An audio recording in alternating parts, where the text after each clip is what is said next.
तो चलिए, स्वागत है आप सभी का फिर से स्टडी जोन में। बहुत लोगों का रिक्वेस्ट था कि सर मैथमेटिक्स का क्लास तो हो ही रहा है, साथ साथ रीजनिंग का भी क्लास लिया जाए। तो आज मैंने डिसीजन लिया है कोडिंग एंड डिकोडिंग, जो कि रीजनिंग का ऑलमोस्ट फर्स्ट चैप्टर है। और ये ऐसा चैप्टर है कि ऐसा कोई भी एग्जाम नहीं होगा जिसमें इसका सवाल नहीं आता हो। तो मैं कोशिश कर रहा हूँ कि आपको शुरू से कोडिंग डिकोडिंग का जो बेसिक कॉन्सेप्ट है वो दूँ, ताकि नए लड़के भी इसमें अच्छा से स्टार्ट कर सकें, और जो ऑलरेडी इसमें पहले से पढ़ चुके हैं उनको और उपयोगी होगा, क्योंकि इसमें कुछ ऐसे ट्रिक बताऊंगा जो आपको 90% लगभग हर एग्जाम में लड़ जाएगा। तो देखिए, कोडिंग डिकोडिंग में अल्फाबेट का बहुत ज़्यादा इंपॉर्टेंस है। अल्फाबेट मेरा कहने का मतलब है ABCD। ABCD जो आप लिखते हैं, टोटल 26 होते हैं, सबको पता है। तो मैं क्या करूंगा, ABCD को 13 करके दो पार्ट में डिवाइड करूंगा। M के सामने N रहेगा,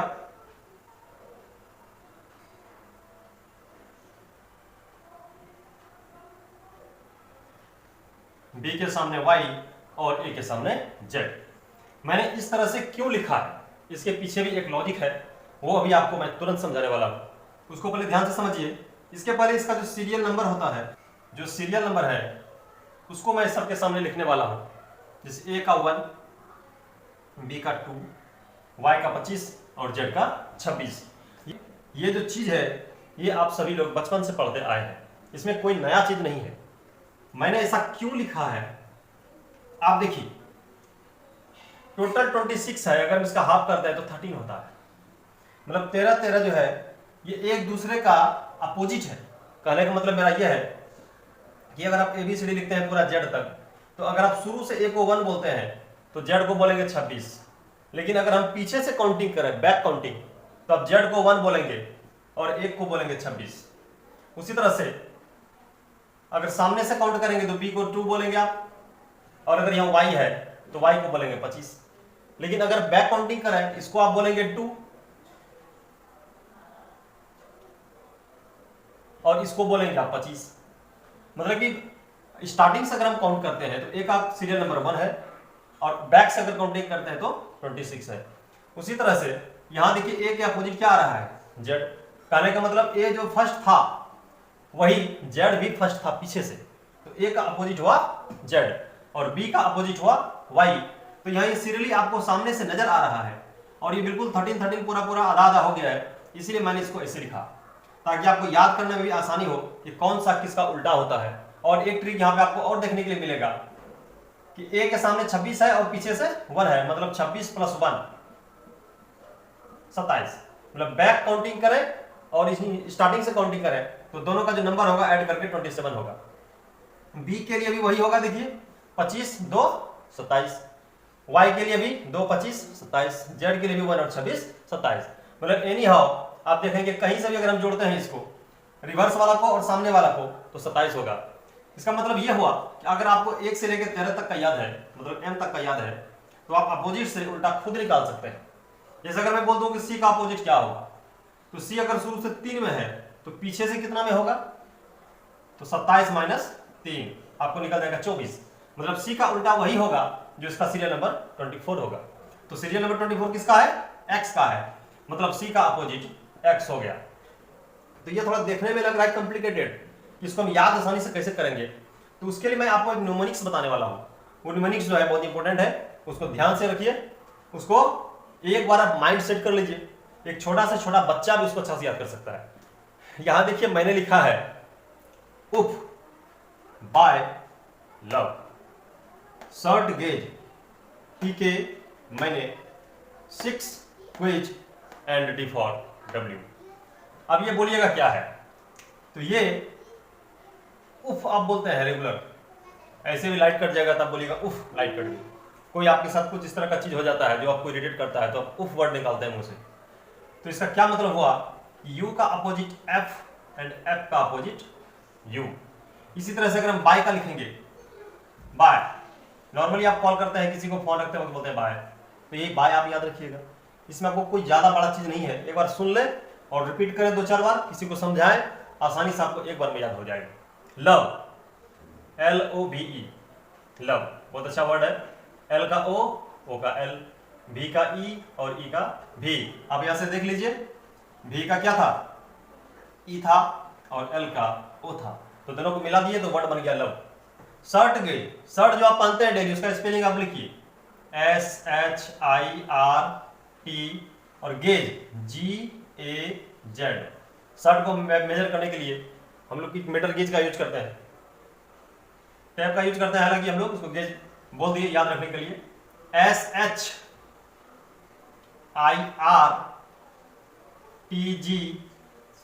एंड AZ, ये सब एक दूसरे का अपोजिट है। इसको और मैं शॉर्ट करूंगा, पहले एक बार जो बेसिक है उसको देखेंगे। पीके मूवी आई थी, सभी ने देखा होगा। मैंने 6 C और X 6, क्विज Q और J का मिलकर के बना क्विज, D फॉर W। ये टोटल 26 है और सभी एक दूसरे के अपोजिट है। एक बार फिर देखिए, गौर से देखिए ताकि भूले नहीं, इसलिए मैं आपको फिर से रिपीट कर रहा हूं। उफ, बाय, लव, शर्ट गे SHIRTGAZ, पीके मैंने 6 quiz and D for W। इसका आप जितना यूज करेंगे उतना आपको आसानी होगी सवाल को इजीली बनाने में। ये देखिए, आपको कुछ एक और चीज है, जैसे बचपन में आप पढ़ते थे हाई स्कूल में HS, ये भी देखिए एक चीज था HS, शर्ट से निकाल सकते हैं बाहर, हाई स्कूल HS हो गया। इंडियन रेलवे IR, ये भी हो गया, आप बोल सकते हैं ये हाई स्कूल, इसको हाई स्कूल। ये इंडियन रेलवे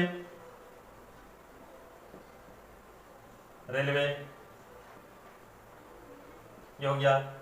उसी तरह का आप खुद भी खोज सकते हैं, KP, पीके का आप अपोजिट कर देंगे तो KP हो जाएगा। KP से कुछ वर्ड बना सकते हैं आप, जैसे KP ठाकुर की किताब थी ट्रांसलेशन वाली या ग्रामर वाली, आप पहले पढ़े होंगे। कोलकाता पुलिस, कर्नाटका पुलिस, इस तरह से आप कुछ बना सकते हैं। और क्या बना सकते हैं आप सोचिए खुद से। MN और DW को मिला के आप माउंटेन ड्यू बना सकते हैं। माउंटेन ड्यू जो आप पीते हैं, माउंटेन ड्यू का बोतल मेरे सामने रखा हुआ है, माउंटेन ड्यू, इससे और इससे बन जाएगा।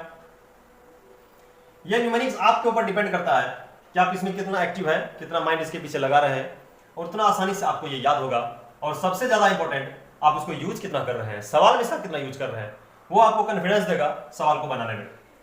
तो ये था ये न्यूमेरिक्स, आपको अपोजिट को याद करने के लिए। अभी तक मैंने सीरियल नंबर याद करने का कुछ यहाँ पे नहीं बताया है, अब मैं उसको भी बताऊंगा और फिर सवाल में उसको कैसे यूटिलाइज करना है वो बताऊंगा, उसको ध्यान दीजिएगा। अब सीरियल नंबर याद करने के लिए हमें क्या करना पड़ेगा, जैसे 1 से 26 तक में 1 2 3 24 25 26 इस तरह से अगर देखा जाए ABCXYZ, डॉट डॉट डॉट बीच में दिया गया है, सारा नहीं लिखे हैं, तो इसमें हम ए का याद करने का आपको कोई जरूरत है नहीं, आपको एक बार सबको पहले से मालूम है। जेड भी लगभग सबको मालूम है, 1 से 4 5 तक तो सबको ऑटोमेटिक याद रहता है, लेकिन फिर भी मैं बताऊंगा। हम लोग उसको क्या करेंगे, रेगुलर याद नहीं रख करके कुछ कुछ डिफरेंस भी याद रखते हैं। जैसे 5 का गैप कर लेते हैं हम लोग, जैसे 1 फिर 5 फिर 10 फिर 15 20 और 25, तो इस सब को मिला करके एक और न्यूमेरिक्स आया है, एक वर्ड आया है, आपको याद रखना है ए ज्योति। किसी गर्ल्स का नाम जैसे आप बुलाते हैं किसी को, ए सुनो इधर आओ, तो उसने याद रखना है हमको ए ज्योति। ए ज्योति से क्या हो जाएगा AEJOTY। अगर आपको मान लीजिए जे का याद है और के का पूछ दे हम, तो जे और के में आपको याद करने में उतना टाइम नहीं लगेगा जितना कि आपको के को शुरू से काउंट करने में लगेगा, इसलिए आप जे से के तुरंत पहुंच सकते हैं। अगर ओ याद है तो पी या क्यू अगर आपको दिया जाए तो आप आसानी से बोल सकते हैं। अगर मैं आपको बोलूं कि एस का कितना होता है, अगर आपको आर का याद, टी का याद है 20, तो टी से एक पीछे होता है एस, तो आप खुद बोल देंगे इसका 19 हो जाएगा। तो ये फायदा होगा आपको इसको मन में रखने से, और इसको मन में रखना आसान है। ए ज्योति, क्या बोले, ए ज्योति, हाँ।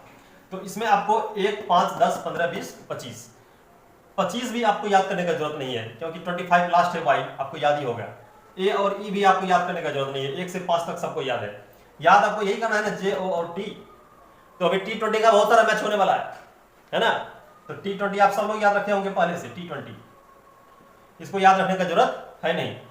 और इस तरह से आप खुद अपना जैसे डेट ऑफ बर्थ है, ये बर्थडे है आपका, जिस नाम से है वो नाम याद रख सकते हैं, जिस मंथ में है वो नाम याद कर सकते हैं। और बहुत सारा चीज होता है, जैसे G7 का ग्रुप है उसको G का 7 याद रख सकते हैं। और क्या रख सकते हैं, फॉर्मूला 6 F6 रेसिंग होता है, फॉर्मूला 6 ये G7 फॉर्मूला 6 T20। और आप कुछ कुछ बनाइए, अपने मन से बना सकते हैं, अपने नाम का स्पेलिंग से बना सकते हैं, कुछ जो आपको अच्छा लगता है उसके नाम से बना सकते हैं। तो इस तरह से हम लोग छोटा छोटा करके बनाएंगे और सवाल में इसका यूज करना है। तो सवाल पर हम लोग कैसे जाएंगे वो थोड़ा सा देखिए, आपको आसानी से समझ में आ जाएगा कि हमको इतना जितना जो भारी लग रहा है देखने में, इतना भारी ये नहीं है। ठीक है, तो इजीली सवाल में कैसे जाएंगे उस पर चलते हैं। यदि मैं आपको एक सवाल दूं, छोटा सा सवाल, cat if cat equal to 24 then dog equal to what. मैंने शुरू में कहा था कि ऐसा कोई भी एग्जाम नहीं है जिसमें इसका सवाल नहीं आता है, चाहे इस तरह का है। मैं छोटा सा एग्जांपल दे रहा हूं, इसी तरह का सवाल पूछा जा सकता है और पूछता ही है। तो कैसे करेंगे, तो सबसे पहले आपको यह पकड़ना है कि कैट से 24 कैसे आया। अभी मैंने बिल्कुल बेसिक को पकड़ा है, बस सीरियल नंबर जो भी अभी आपको मैंने याद करवाया था। सी का क्या हुआ 3, ए का 1 और टी का 20। ठीक है, सबको ऐड कर दीजिए तो क्या मिल गया आपके साथ 24 आया आपके पास। उसी तरह से हमको क्या करना है, डॉग का यूज करना है। जिस तरह से शुरू में दिया गया है क्वेश्चन में, उसी तरह से हमको जो आगे का पूछा गया है उसमें भी यूज करना है। तो डी के लिए 4 हो गया, ओ का कितना होगा, ओ का 15 था और जी का 7 था, सबको ऐड कर देंगे, कितना हो गया 26। देखिए डी के लिए 4 था, ओ के लिए 15 था और जी के लिए 7 था। ऐसा भी कर सकता है कि सी के लिए 3 के बदले, सी के लिए रिवर्स जो होता है 24 वो दे दे, ए के लिए 1 के बदले 26 दे दे, टी के लिए 20 के बदले 7 दे दे। तो उल्टा उल्टा करके भी दे सकता है। वो हम लोग अलग अलग टाइप का जब सवाल बनाएंगे तो वहां पर मिलेगा। मैं आपको डिस्क्रिप्शन बॉक्स में पीडीएफ का लिंक दे दूंगा, वहां से आपको ढेर सारा क्वेश्चन मिल जाएगा। आप वहां से क्वेश्चन को देखिए, बनाइए, जो नहीं बने उसको पूछिए, हम उस पर जरूर कमेंट करेंगे। तो यह था एक टाइप का सवाल। इस टाइप के ढेर सवाल पूछे जाते हैं, बहुतों तरह के सवाल पूछे जाते हैं। एक टाइप का और सवाल मैं देता हूं बनाने के लिए। तो यहां पर देखिए आप लोगों के लिए मैंने 2 सवाल लिखा है, वीडियो को पॉज करके आप इसको बना सकते हैं। इसको बनाइए, आंसर कमेंट करिए, मैं भी बना रहा हूं, देखता हूं दोनों का सेम आता है या नहीं। तो हमें करना क्या है, मैंगो को लिखा गया है इतना, मैंगो। हमें यह ढूंढना पड़ेगा कि मैंगो से ये OCPIQ लिखने में किस लॉजिक का यूज किया गया है। उसी लॉजिक का यूज हमें इसमें अप्लाई करना है। तो M से लिखा गया O, M कितना होता है 13 और O होता है 15, मतलब इसमें +2 हुआ। MNO आप ऐसे फिंगर से भी काउंट कर सकते हैं। A से लिखा गया C, मतलब यहां भी +2 हुआ। N से लिखा गया P, यहां भी +2 हुआ। देखिए NOP, फिर 14 + 2 16। G से लिखा गया I, यहां भी +2 हुआ। और O से लिखा गया है Q, यहां भी +2 हुआ। मतलब सब में +2 इंक्रीज हो रहा है, बढ़ रहा है। तो उसी तरह से आप बताइए खुद, एप्पल के लिए क्या होगा, एप्पल। अब एप्पल ई के लिए क्या होगा, पर ए के लिए बताइए। ए में 2 बढ़ा दीजिए, सी हो जाएगा। पी में 2 बढ़ाइए, PQ R, यहां भी P है यहां भी R होगा। यहां L है, L से 2 बढ़ाएगा, कितना होगा LMN। ठीक है, E से बढ़ाइए 2, EFG। तो ये हुआ आपका आंसर। तो ये लॉजिक हमें पकड़ना है पहले, उसके बाद इसको अप्लाई करना है। तो ये हुआ फर्स्ट का आंसर। अब मैं दूसरे को बनाता हूं, ठीक है। अगर आप नोट कर चुके हैं तो मैं आगे बढ़ रहा हूं, इसको मिटा रहा हूं।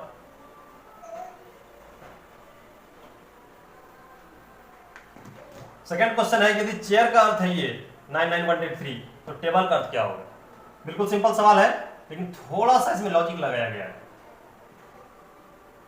चेयर के लिए लिखा गया है 99183।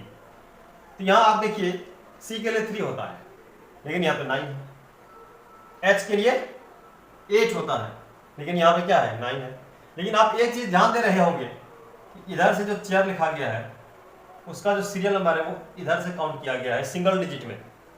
जैसे सी का 3 है, एच का 8 है, ए का 1 है, आई का 9 है और आर का 18 होता है, तो सिंगल डिजिट लिया गया है सारा। तो 18 को क्या किया गया, 1 + 8 9 लिख दिया गया और 38199 इसको रिवर्स ऑर्डर में लिख दिया गया है। इस तरह का क्वेश्चन आपको एग्जाम में बहुत सारा आता है, इसको ध्यान दीजिएगा, इसीलिए मैंने इसको पूछा है। तो ये लॉजिक आप पकड़ चुके हैं। तो उसी तरह से टेबल का क्या करना है हम लोग को, टेबल लिखेंगे और सबका सीरियल बताइए, T20 A1 B2 L12 और E5। तो हमें सिंगल डिजिट लिखना है जैसे वहां लिखा गया था, लेकिन रिवर्स ऑर्डर में। तो उधर से लिखना है हमको, 5 हो जाएगा पहले, 12 है तो 12 के लिए क्या हो जाएगा, 1 + 2 3 लिखेंगे, गुड 3, फिर 2 1 2 1 और यहां फिर देखिए 20 है तो 2 + 0 2, यहां लिख देंगे 2। तो ये हुआ इस तरह के सवाल का आंसर। तो इस तरह का सवाल हम लोग ऐसे बनाएंगे। तो इस तरह से कोडिंग और डिकोडिंग का जो सवाल है, ये तो सिंपल 1-2 टाइप था, इस तरह के ढेर सारे सवाल आएंगे। उस तरह का आप क्वेश्चंस को बनाइए, ढूंढिए, जहां तहां से आपके पास बुक भी है तो उसे बना सकते हैं, अजय चौहान की बुक से भी बना सकते हैं, RS अग्रवाल की बुक से बना सकते हैं, या फिर रीजनिंग का बहुत ढेर सारा बुक है, आप किसी भी बुक से बना सकते हैं, और जो PDF में दूंगा उसे बना सकते हैं। तो ये था इस तरह के सवाल को बनाने का, कोडिंग डिकोडिंग के सवाल को बनाने का लॉजिक। आई होप आपको अच्छा लगा होगा, डिकोडिंग आप लोगों को समझ में आ गया होगा।